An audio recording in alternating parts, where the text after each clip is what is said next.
fraudulent government claim as to the legality of the income tax? There is literally no statute, no law in existence that requires you to pay this tax, period. I really expected that, of course, there's a law that you can point to in the law book, the code, that requires you to file a tax return. Of course there is. I was at that point where I couldn't find the statute that clearly made a person liable, at least not me and most people I know, and I had no choice in my mind except to resign. Based on the research that I did throughout the year 2000 and that I'm still doing, I have not found that law. I've asked Congress, we've asked a lot of people in the IRS commissioners, helpers. They can't answer, because if they answer, the American people are going to know that this whole thing is a fraud. I haven't filed an federal income tax return since I left. I have not filed a tax return since 1999. The income tax is nothing less than the enslavement of the entire country. Now, the control of the economy and the perpetual robbery of wealth is only one side of the Rubik's Cube the bankers hold in their hands. The next tool for profit and control is war. Since the inception of the Federal Reserve in 1913, a number of large and small wars have commenced. The three most pronounced were World War I, World War II, and Vietnam. World War I. In 1914, European wars broke out centered around England and Germany. The American public wanted nothing to do with the war. In turn, President Woodrow Wilson publicly declared neutrality. However, under the surface, the U.S. administration was looking for any excuse it could find to enter it. In a noted observation by Secretary of State William Jennings, the large banking interests were deeply interested in the World War because of the wide opportunities for large profits. It's important to understand that the most lucrative thing that can happen for the international bankers is war, for it forces the country to borrow even more money from the Federal Reserve Bank at interest. Woodrow Wilson's top advisor and mentor was Colonel Edward House, a man with intimate connections with the international bankers who wanted in the war. In a documented conversation between Colonel House, Wilson's advisor, and Sir Edward Grey, the Foreign Secretary of England, regarding how to get America into the war, Grey inquired, "What will Americans do if Germans sink an ocean liner with American passengers on board?" House responded, "I believe that a flame of indignation would sweep the United States, and that by itself would be sufficient to carry us into war." So, on May 7, 1915, on essentially the suggestion of Sir Edward Grey, a ship called the Lusitania was deliberately sent into German-controlled waters, where German military vessels were known to be. And, as expected, German U-boats torpedoed the ship, exploding stored ammunition, killing 1,200 people. To further understand the deliberate nature of this setup, the German embassy actually put advertisements in the New York Times telling people that if they boarded the Lusitania, they did so at their own risk, as such a ship sailing from America to England through the war zone would be liable to destruction. In turn, and as anticipated, the sinking of the Lusitania caused a wave of anger among the American population, and America entered the war a short time after. The First World War caused 323,000 American deaths. J.D. Rockefeller made $200 million off of it. Not to mention the war cost about $30 billion for America, most of which was borrowed from the Federal Reserve Bank at interest, furthering the profits of the international bankers. World War II.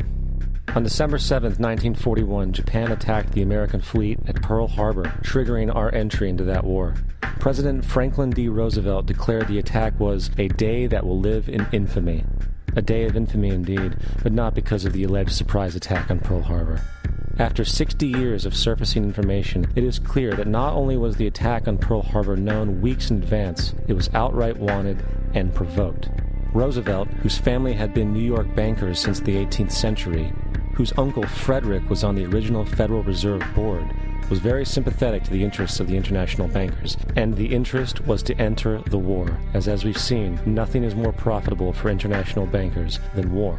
In a journal entry by Roosevelt's Secretary of War Henry Stimson, dated November 25, 1941, he documented a conversation he had with Roosevelt. The question was, how should we maneuver them into firing the first shot? It was desirable to make sure the Japanese be the ones to do this, so that there should remain no doubt as to who were the aggressors. In the months leading up to the attack on Pearl Harbor, Roosevelt had done almost everything in his power to anger the Japanese, showing a posture of aggression. He halted all of Japan's imports of American petroleum. He froze all the Japanese assets in the United States. He made public loans to nationalist China and supplied military aid to the British, both enemies of Japan in the war, which, by the way, is completely in violation of international war rules. And on December 4th, 3 days before the attack, Australian intelligence told Roosevelt about a Japanese task force moving towards Pearl Harbor.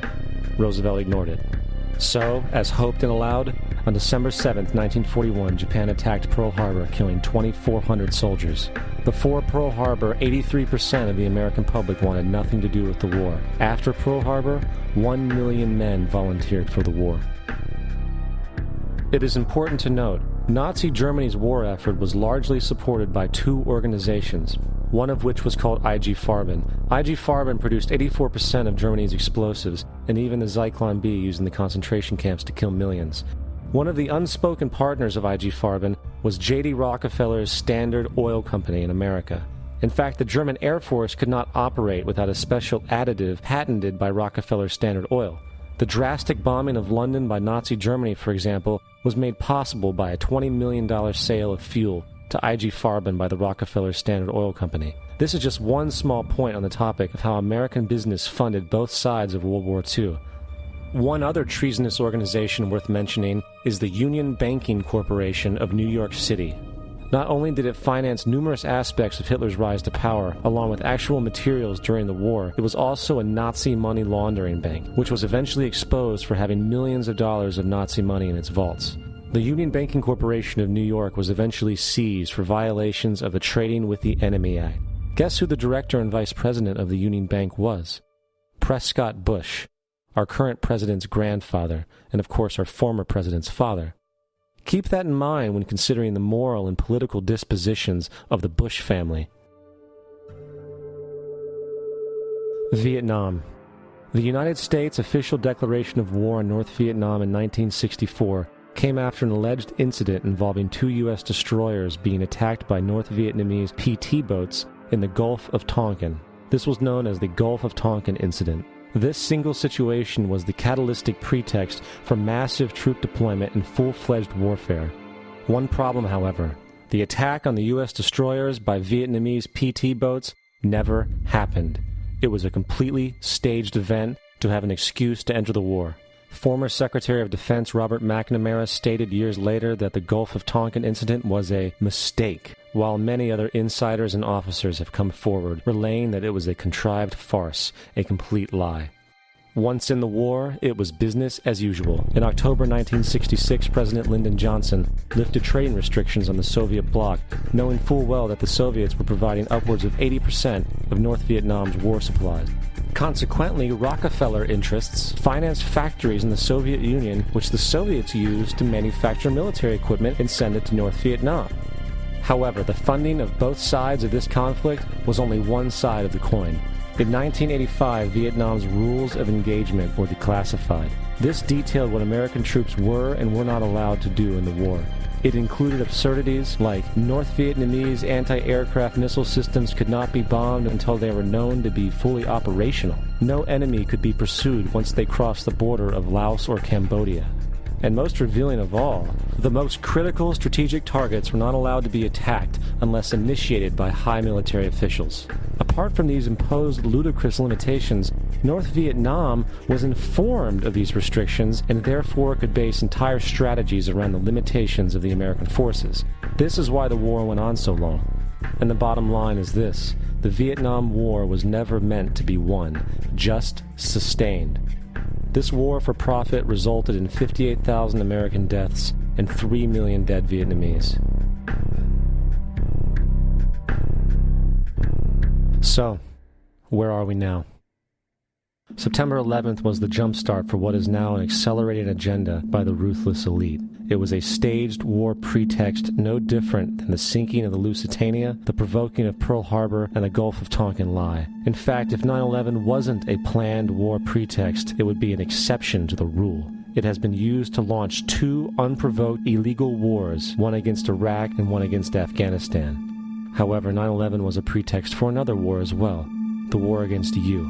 The Patriot Act, Homeland Security, the Military Tribunals Act, and other legislations are all completely and entirely designed to destroy your civil liberties and limit your ability to fight back against what is coming. Currently in the United States, unannounced to most brainwashed Americans, your home can be searched without a warrant, without you being home. You can in turn be arrested with no charges revealed to you, detained indefinitely with no access to a lawyer, and legally tortured, all under the suspicion that you might be a terrorist. If you need a painted picture of what is happening in this country, let's recognize how history repeats itself. In February 1933, Hitler staged a false flag attack, burning down his own German parliament building, the Reichstag, and blamed it on communist terrorists. In the next few weeks, he passed the Enabling Act, which completely eradicated the German Constitution, destroying people's liberties. He then led a series of preemptive wars, all justified to the German people as necessary to maintaining homeland security.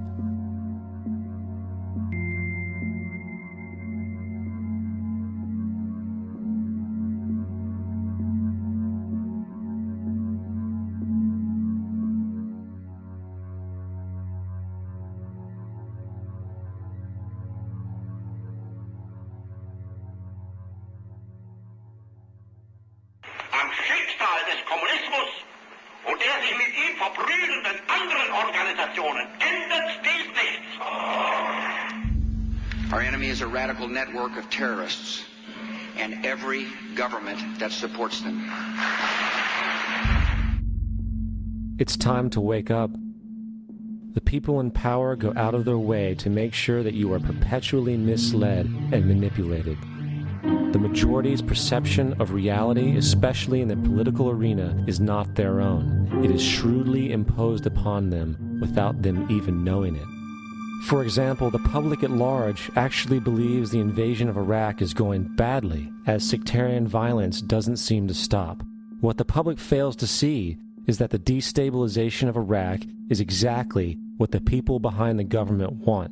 This war is to be sustained so the region can be divided up, domination of the oil maintained, continual profits reaped for the defense contractors, and most importantly, permanent military bases established to be used as a launching pad against other oil-bearing, non-conforming countries such as Iran and Syria.